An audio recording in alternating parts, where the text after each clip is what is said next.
For over 3 decades, a weathered cabin sat hidden in the woods, untouched, sealed, and almost forgotten. Built by television icon Michael Landon as a private retreat, the place turned into a local legend after his death. Vines overtook the structure, windows grew foggy with time, and rumors swirled about what could be locked inside. Nobody dared break in, but everyone wanted to know what secrets it held. Then one day, someone found the key.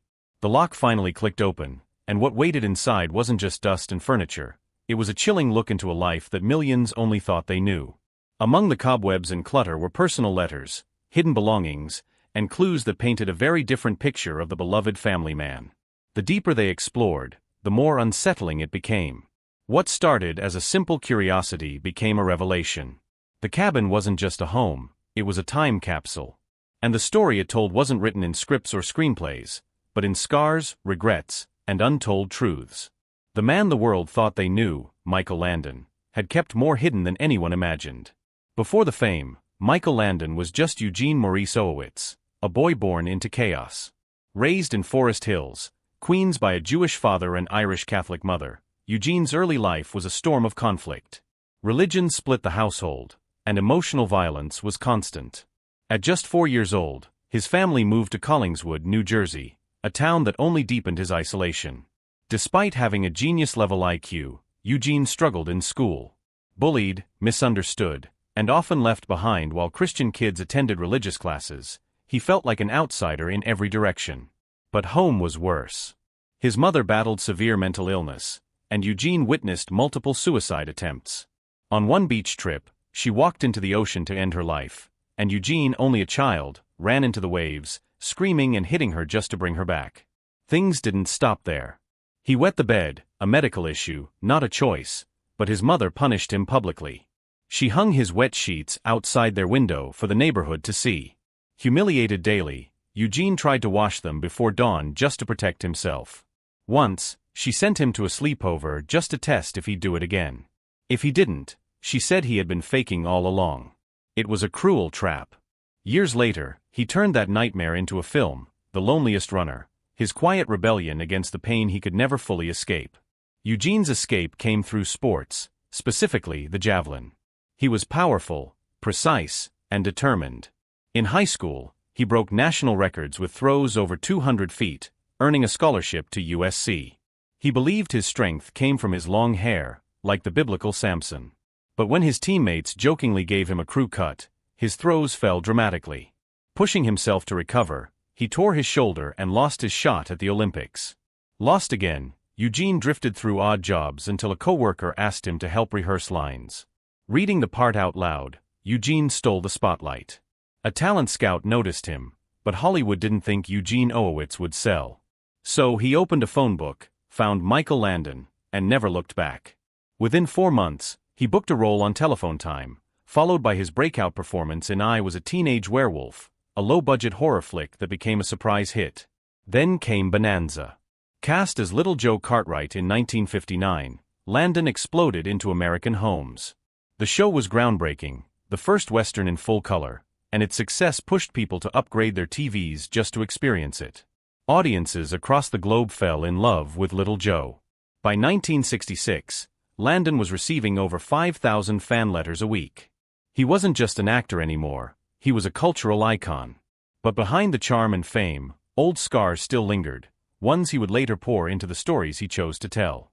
With his success from Bonanza, Landon gained creative control, writing, directing, and eventually running entire shows like Little House on the Prairie and Highway to Heaven. He was a perfectionist, pushing his cast and crew to their limits to capture the emotion he wanted on screen. But the pressure came with a price. Many of his scripts reflected his own trauma: suicide, abandonment, fiery deaths, moments far darker than typical family TV fare. Behind the scenes, not everyone admired his intensity. Actress Karen Grassel, who played Mar Ingalls, fought for fair pay on Little House. Landon allegedly blocked her raise and reduced her screen time. In some episodes, she barely appeared.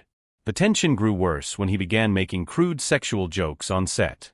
Grassel and other actresses felt humiliated, but speaking out risked their careers. Then came the scandal that shattered his TV dad image, his affair with an 18-year-old makeup artist, Cindy Clerico, while still married to his wife of 19 years. The fallout was brutal. Advertisers like Kodak pulled their support, and fans were stunned. Landon tried to control the narrative, claiming his marriage had problems long before the affair. But people couldn't ignore the contradiction. He played kind-hearted angels on screen while living a much messier life off it. Still, he married Cindy, had 2 more children, and doubled down on his career. To some, he was a deeply flawed man. After the scandal, Landon didn't disappear. He created Highway to Heaven, a show born from a moment of clarity in Beverly Hills traffic.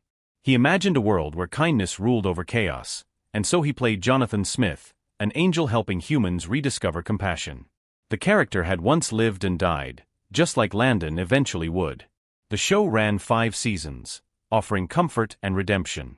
In 1991, Landon's real battle began. While skiing, he suffered from blinding headaches. Doctors diagnosed pancreatic cancer that had already spread to his liver. He was just 54. He chose not to hide it. On The Tonight Show, he spoke openly, cracking jokes and encouraging others to catch warning signs early. Reporters flooded his Malibu ranch, but he faced them calmly, refusing to let fear define him. His final days were filled with family. All 9 of his children came home. The Malibu house, once a place of music, laughter, and long nights with friends, became a sanctuary. On July 1, 1991, Landon died holding Cindy's hand. Moments before, he asked his children to leave the room and give him a moment alone with her. That simple goodbye spoke louder than any of his scripts ever could. Michael Landon wasn't just a household name, he was a contradiction. To millions, he was the warm-hearted father, the righteous angel, the symbol of comfort. But behind the cameras, he was complex and deeply scarred. His life was shaped by childhood trauma, personal failure, and the constant battle to prove himself. And while he brought hope to millions, he often struggled to give the same to those closest to him. His hidden cabin, once locked and forgotten, didn't just store memories. It stored the weight of a man who lived through extremes, public praise and private pain, career triumphs and personal regrets. Letters, belongings, and unspoken truths found inside whispered the real story, the story that television couldn't capture. In the end, Michael Landon's legacy isn't just about the shows he made or the roles he played. It's about the messy, flawed, and ultimately human life he lived behind the scenes. He gave joy, sparked change, and left a mark that still echoes through TV screens today. But most of all,